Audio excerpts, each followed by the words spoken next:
my journal. I'm Steffanie Rivers. Come on into the conversation. You're watching my journal, and I am multicasting on several platforms. You might be watching on YouTube, or you could be watching on Facebook, or even Twitter or LinkedIn. On whatever platform you're watching, we want to welcome you to the conversation. And if you are new, thank you for dropping by. I know you're going to end up being one of my subscribers, so I'm going to thank you in advance. And to my subscribers, we want to thank you for your support and all that you're doing to support the channel. So if you're new, be sure to like, share, and subscribe so that when I post new videos, you will be the first to know. Today, we're talking about accountability, and we're going to start in Jackson, Mississippi. So hold on right after this.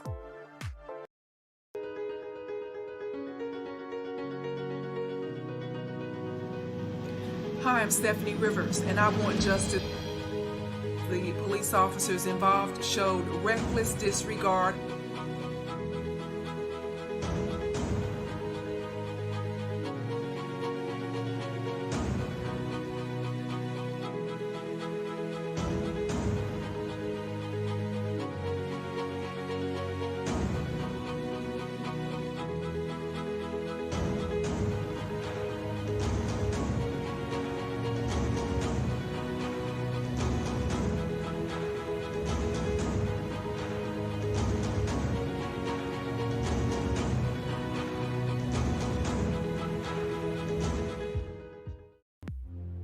Thanks for joining. We're talking about accountability, and we're going to start in Jackson, Mississippi. Now, you might have heard, or you might have relatives in Mississippi, but if you haven't heard, they are evacuating Jackson, Mississippi, the residents in the city, and those residents who are at colleges and universities in the area. So the students at Jackson State are being evacuated, and it's because the water treatment facility, well, one, it started out with the flooding of the Mississippi River, and due to all the heavy rain that has been falling, and then that caused the water treatment facility, which was already inadequate, it caused it to shut down and become inoperable. And that means there is no running water usable for drinking and cooking in Jackson, Mississippi. And that is because of recent floods. Now, you can tell what people care about, because if they cared about the people who live in Jackson, Mississippi and around there, which is mostly like 90% African Americans, they would have done what they needed to do to make sure that the water treatment facility was up to par before now. But for decades, we've heard that it has not been up to par. People put their money where they care. You can tell what people care about because based on where they spend their time and based on where they spend their money. And it turns out that a lot of the money that should have gone to families who needed aid in and around Jackson, Mississippi and the state, it went to pay high earning athletes. It went to pay rich white people for appearances that they didn't make and to pay for work that they didn't do. And when that money was supposed to be paid for services, because people pay taxes so they can get simple services like quality drinking water, that water treatment facility went uncared for. And in turn, when it comes time for it to deliver on the services that people pay taxes for and what they expect as in a humane society, that did not happen. And so one of my favorite non-Dallas Cowboy NFL athletes is Brett Favre. I used to be into football real big. Nowadays, I don't really pay that much attention to it. So many other things to think about and pay attention to. But one of my favorite players was Brett Favre. He recently admitted a couple of years ago that he accepted money for speeches that he didn't give and for work that he didn't do, hundreds of thousands of dollars. And so he a part of that money is now coming out was money that was supposed to go for services like investing in the infrastructure in and around Jackson, Mississippi, because he is from the Mississippi area.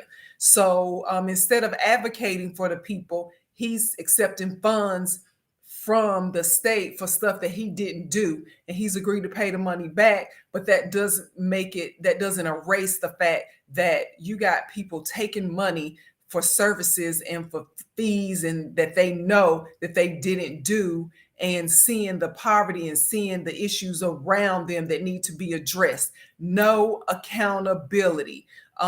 It's not a good look. And meanwhile, the poor people in the area, they now have to go through extra measures to now come up with ways to get acceptable, usable drinking water and water to cook with. So because that's really hard to do, they have been instructed, directed, helped to evacuate the city of Jackson. And yeah, that's what's going on. So people pay taxes for certain services. The using of their utilities is one of them. And you can tell what people care about, even in these United States. You know, in the past few years, the United States has given $8 billion to Ukraine because to help them fight the war against Russia.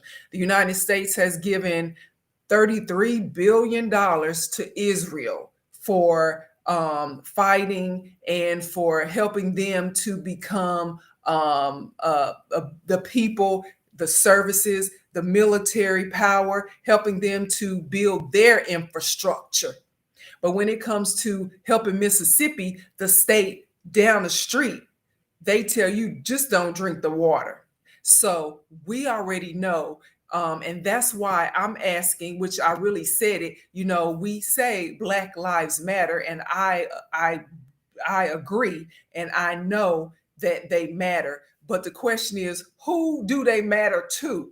Because when you look at how people treat you and the money that they put up to support you, and not even support you in like welfare support, but give you the services back that you already paid for, they are not doing that. And that tells you that they don't believe that Black Lives Matter. So when you say Black Lives Matter, it depends on who you're talking to. So if you know anybody in Mississippi, in the Jackson area, you know, they want me to send our money, to send our just to help out.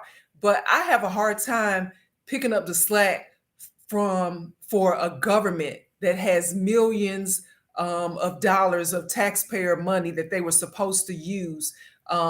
And in addition to that, there was a company that got the contract to actually do the work of purifying the water treatment plant, through the water treatment plant, and they didn't do it. And the city of Jackson, or at least the state of Mississippi, won I think it was the city of Jackson. But at any rate, they won a lawsuit against Siemens Company, because Siemens Company was supposed to be the company in charge of doing the keeping the water system up to par and filtrating the water, and they didn't do it. And they won like a $9 million lawsuit.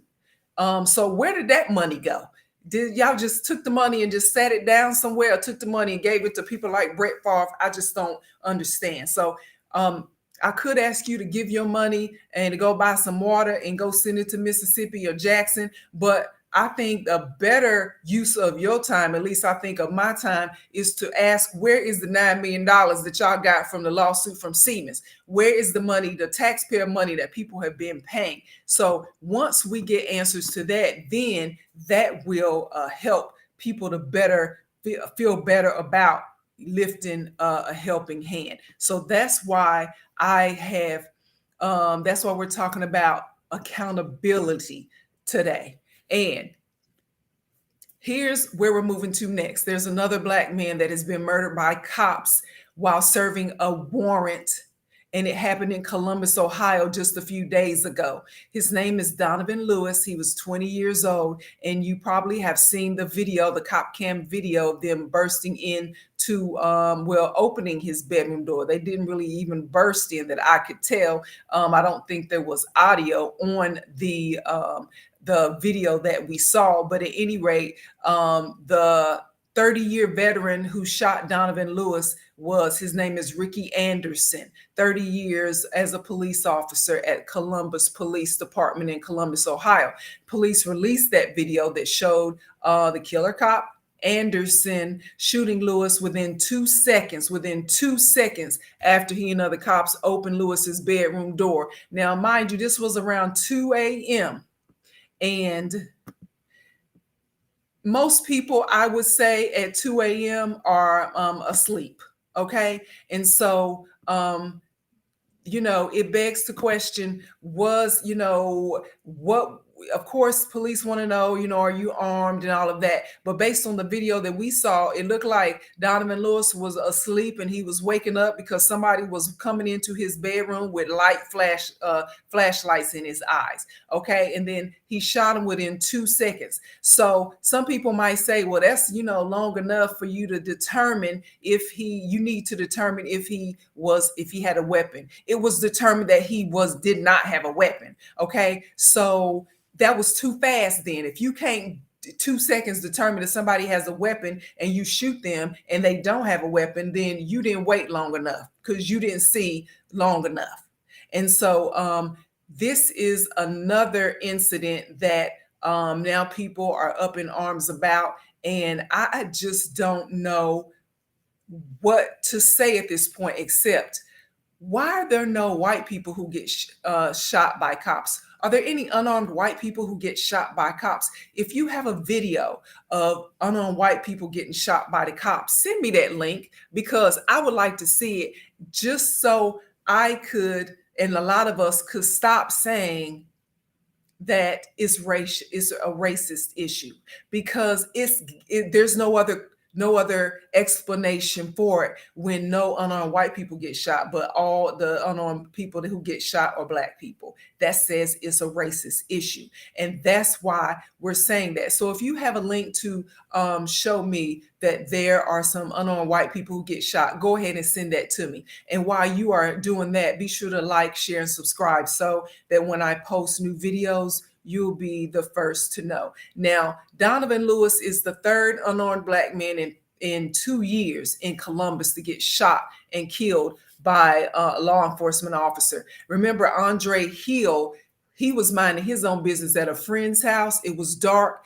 He was coming out of the garage and had his cell phone in his hand. And the cops were there because a neighbor had called and said it was a suspicious activity going on. There's one of them 911 calls giving some random BS call, and cops show up, and the cop didn't start his required recording of his cop cam until after the shooting.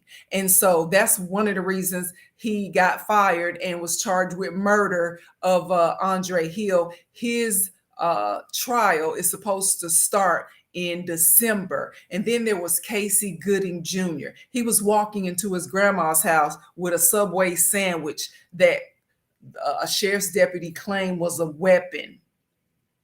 Shot him in the back. That sheriff's deputy is also charged with murder now. So it seems like we're getting these law enforcement officers they catching charges, but you still got a Black person that's dead, and that is unacceptable. So that's why I'm saying, when it comes to do Black Lives matter? I say Black lives don't matter according to who you ask, because of all the unarmed Black men who are shot and killed by cops. And so the person who shot and killed Casey Gooding Jr., their trial is supposed to start in December. The person who shot Andre Hill, the cop, the former law enforcement officer, their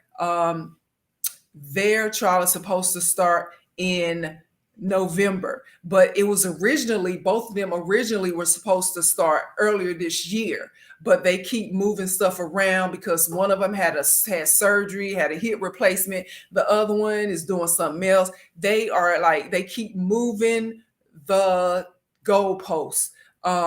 So when you are looking for justice in America, it's a waiting game. When you are looking for justice in America, most of the time it's a shell game. So you just got to stay on the course, and we want to keep up. I'll keep you up to date on what I find out. Now, the Columbus mayor, he acknowledged when Andre Hill was shot, and then when Casey Gooding was shot, that there was a problem with how some cops at the Columbus Police Department did their jobs, shooting first and asking questions later. And so the mayor demoted the police chief at the time. His name was Chief Quinn, Thomas Quinn. He demoted him, didn't fire him, didn't do none of that. So he would have to lose his pension and his benefits, but he just demoted him. Okay, so he's still on the force, still has influence on the force. And then the mayor hired a new police chief. Her name is Elaine Bryant. The mayor also created a civilian review board to oversee disciplinary actions at the police department. Now, I reached out to two of the top people, the chairman and another member of that civilian review board in Columbus, to find out what is their role in situations like this, where another police officer shoots an unarmed Black man in the middle of the night serving a warrant.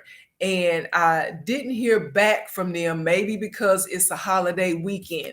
But if it was a traditional white media that called these people for interviews, they probably would have been camera ready in a matter of minutes, okay? But for some reason, they give more respect and more attention and more allegiance to white-led media than when they have questions than they will for Black media outlets. And so I just want to throw that out there. I'm digressing a little bit, but we do try to ask for people to come on, and I do anyway. And sometimes I have guests, and sometimes I don't, but that's not going to stop the show, because there's always something that can be discussed. So we're just going down the line of talking about accountability today. And so here's what I want you to recognize that you might not have recognized in what's going on. And then I meant to look this up, but before Elaine Bryant, the current police chief in Columbus, before she came to Columbus in 2021, she was a deputy chief in Detroit. Okay. And in Detroit, there was a police officer who had so many, he had at least 5 reports of police excessive force on his record.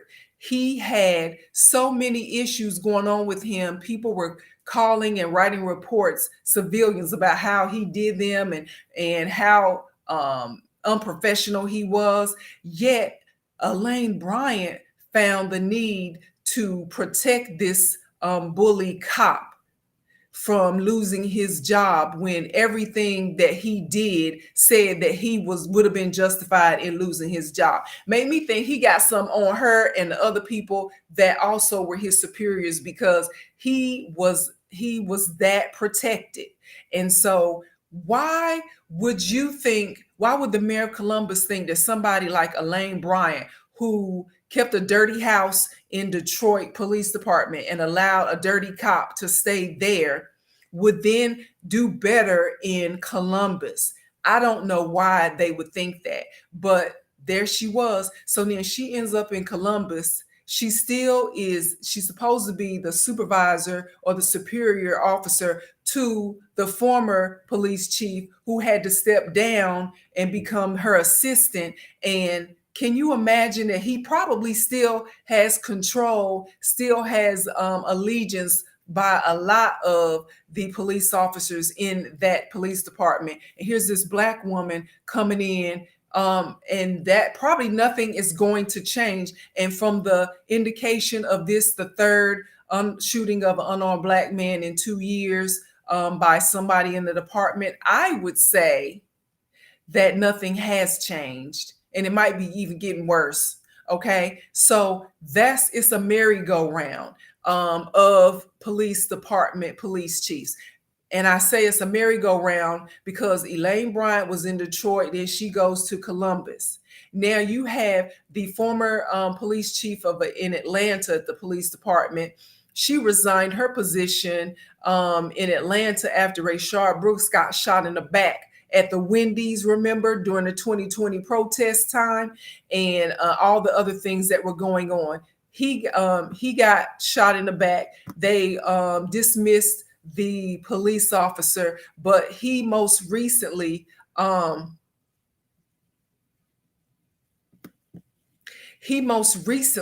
got reinstated. And so then Elaine Shields, Erica Shields, she resigned in Atlanta, and guess where she went, y'all? She went to Louisville Police Department. She became the police chief at the Louisville Police Department. And because, of course, the police chief there stepped down because of all the Breonna Taylor blowout, fallback over all that issue. And then she promised to do better. Erica Shields went from Atlanta Police Department police chief to Louisville Police Department police chief. She promised to do better, but Shields allowed cops at the Louisville Metropolitan Police Department who lied to obtain that no-knock search warrant used to break down Breonna Taylor's door at her house, looking for someone who didn't live there, who had already been arrested earlier in the hours in the night, to stay at the police force. Those law enforcement officers who lied, and one of them just recently admitted that she lied and accepted a possible 5 years in federal prison for violating Breonna Taylor's civil rights. Erica Shields allowed them to stay on, and just till a few weeks ago, and they only left a few weeks ago because the Department of Justice filed criminal charges saying they violated Breonna Taylor's civil rights. That's the only reason why they're not there today, because if they hadn't been charged by the federal government, Department of Justice, they still would have been there getting paid benefits, getting paid pay, wearing a badge, probably lying on other people, lying to get other search warrants under Police Chief Erica Shields. She had a chance to do something about it. Surely she knew this was going on, or she could have investigated to see if it was going on. She did none of that. She let their lying asses, their cheating asses, stay as cops. She said she would do better, but she did not. And let me look this person up right fast, because and while I'm looking it up, if you haven't already, be sure to like, share, and subscribe so that when I post new videos, you'll be the first to know. Now, this person is the police chief. He's a former police chief. He's a former police officer and police commissioner, like one of the assistant commissioners in Chicago.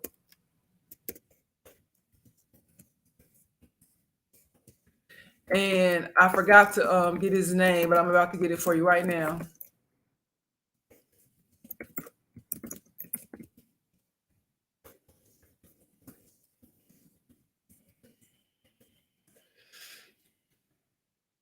And let me see if it's going to tell me.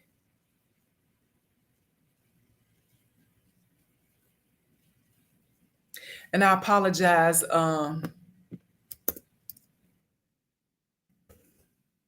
not having that. But while I am trying to get that information for you, I'll just tell you, this guy, he was for 23 years. He rose through the ranks in Chicago, the Chicago's police department, and then he was chosen to become the police chief in the city.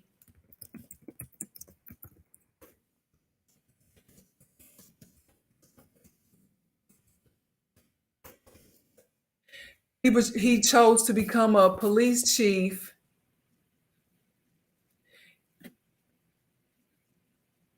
in Mendota Heights,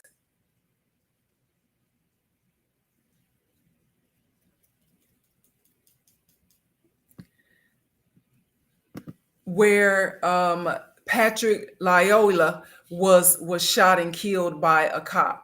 It was in Grand Rapids, Michigan, actually. So the police chief in Grand Rapids, Michigan, he actually started out his tenure as a police chief, as a police officer in Chicago, rose through the ranks, became one of the managing police officers, like over a division. And then he was also there in Chicago when the cop who shot Laquan McDonald 16 times in the street. Remember, it took us a couple of years for us to actually find out and be able to see that video. Now, why did it take so long for us to see that video? Because the police department would not release the camera footage. They would not release it. In fact, this police chief in Grand Rapids, Michigan, he was one of the police on the police council who looked at the video and said it was an okay shoot, that the police officer who shot Laquan McDonald, he said it was justified, the shooting was justified, and they would not release the video. It took about at least a year and a half, maybe two, for them to release the video. And then it was at that time when they released the video that everybody became up in arms, and then that's when they actually fired the cop who shot Laquan McDonald, and then charged him with murder. And then he was charged and he was convicted and he went to prison, which they cut his prison time in half, and he's already released already. But my point is, the person, one of the people who allowed that to happen,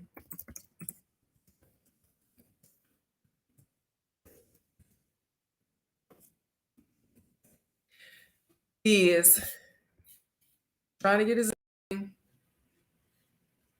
Eric Renstrom, that's his name. Eric Renstrom. He started out in Chicago, and he became one of the managing people over the police officers in Chicago. And he was one of the people who knew that a fellow officer had shot Laquan McDonald 16 times, and he said it was a justified shooting along with a panel of other people. And then this is the same person who okayed shooting somebody 16 times, okay? And then he left. Now he's the police chief in Grand Rapids, Michigan.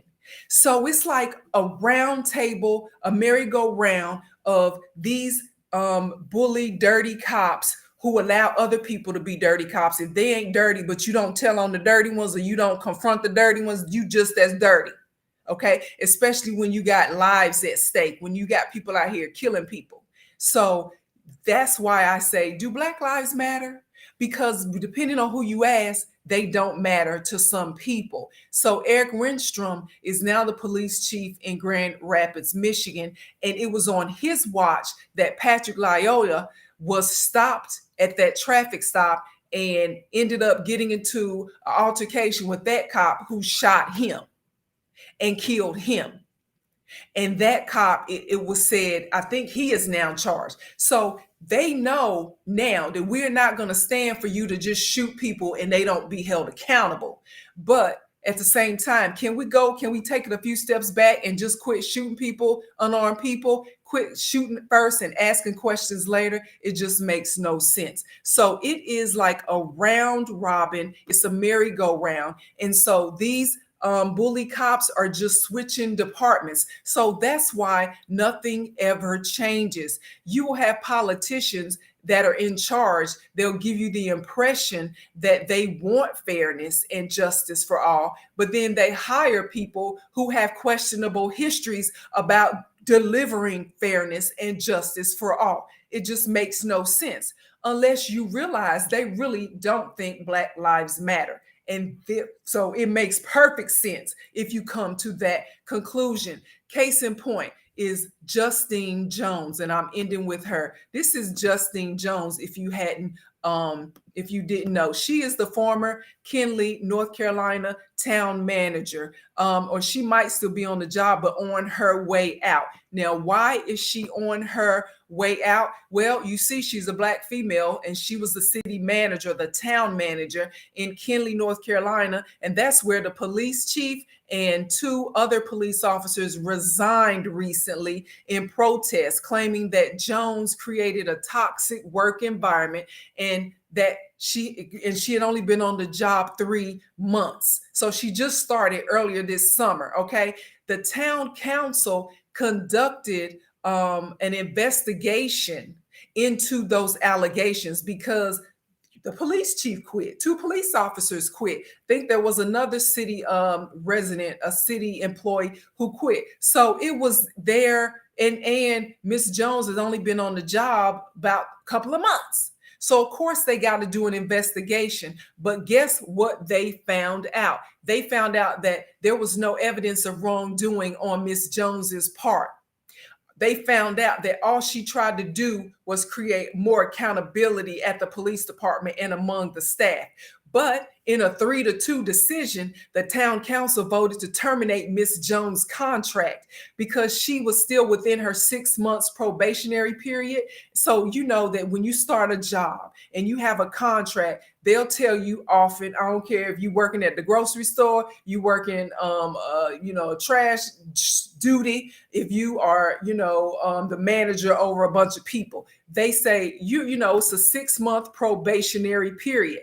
And after that 6-month probationary period, then that's when you're not on probation, and then you now are held to a different set of standards. Within that 6-month probationary period, if they want to end your contract, they can end your contract without cause. I think that's the term, without cause, just because they wanted to. Well, they voted 3-2 in a decision to terminate Jones's contract because she was still in that 6-month probationary period, which allowed them to either keep her or not keep her. So even though she had done nothing wrong, they hired her to make a tough decision or make tough decisions to make improvements. But when she tried to do what they hired her to do, some of the people didn't like that a Black woman was the supervisor now and was making changes, and she was the boss and telling them what to do and what they couldn't do. And it's like people want a baby, but they don't want to go through the labor pains. They want muscle, but they don't want to let go of the fat. And it's the same thing. So this is what happened to Miss Jones. And so I spoke to her and I told you I was going to ask her to be on my show. And she agreed to be on. Well, she said she wanted to wait to be on the show to make that decision. So after they terminated her contract, I just called her like 2 days ago and said, hey, you ready to come on and talk about it? And she said she was going to refrain from coming on because she did not want to affect any future prospects that she had coming up. And I get that, but in the meantime, she sent me a statement that I want to read to you. If I can pull it up, I'm trying to see how I can get it and share my screen and see if you can see it. So let me see how it's looking. Okay, it's kind of small, but I'm going to read it to you. So this is what Miss Jones had to say. This was her like parting statement. She said, "My goal as town manager was always to represent Kinley in the best possible manner and to ensure that all decisions and actions were carried out in the best interests of the town. Having been selected for the position from 30 other candidates, I believe I was selected because my core values clearly spoke to who I am as a leader, and this same management philosophy guides me in performing my job professionally with integrity, transparency, loyalty, fairness, and accountability every day. To those near and far who called, emailed, text, messaged, sent cards and letters, and who paid personal visits to express their appreciation for the difference I was making, encouraging me to stay the course despite the allegations, and who thought I was a perfect fit for the job. Thank you. Through our conversations, I am confident the citizens of Kinley want a more progressive and equitably served community, and will hold all members of council accountable for moving the town toward that goal. While all related information is certainly a matter of public concern, the allegations made against me were timely and thoroughly vetted by independent sources, and there was no such finding of wrongdoing by me or my office. The decision to not communicate the entire story and publicly share the findings of the report is most unfortunate. I am so appreciative to Kinley's open-minded residents who reserve judgment, town employees who stayed committed and remained focused without missing a beat, and my esteemed colleagues who inspired me. I urge each of you to keep doing great work in serving the needs of the public and Kinley. Although I was not able to accomplish all the goals in progress in the short time I served the town, given my untimely departure, my commitment to leaving Kinley better than I found it is an accomplishment I will always be proud of. I continue to wish you nothing but the best for Kinley. And that is the statement from Miss Justine Jones, the former town manager in Kinley, North Carolina. And it just really goes to show you that when you are just trying to do your part, you hired to do a job, you expect to, one, do the job, be allowed to do the job. And you expect that when you pay somebody to do a job, that you expect for them to do the job. And that means treat people fairly and justly, and not just bring your racist biases into a situation, especially when people's lives are at stake. And in America, we have not gotten that far from it. It might be 2022, but in a lot of ways, it's still 1922 up in here. And we just have to act accordingly. You got to keep your head on a swivel. You have to know your rights, just like you are an attorney, even if you didn't go to law school. You have to. These days, you can't be in the company of a lot of people that you don't know nothing about, because they can get you wrapped up in some mess. So you just have to be ready and stay ready. And that's really all I have for you. I'm going to keep asking questions, trying to get in contact. Maybe somebody from that civilian review committee in Columbus will finally come on as a guest. That's what I'm working on, trying to get some answers, because I'm sure they're not just sitting around getting on a committee and they don't get nothing for it. They must be getting paid, or at least they are getting influence out of it. So what are the citizens getting in return? I would suggest, if you know anybody in Jackson, Mississippi, who is affected by this water treatment facility fiasco, that you reach out to them and help them to understand that they have rights and they have a process, and to follow those processes and demand their rights. And that's all I got for you. To find out more about the things that I care about, though, you can go to the written version of my journal. It's at eurweb.com. Thank you so much. And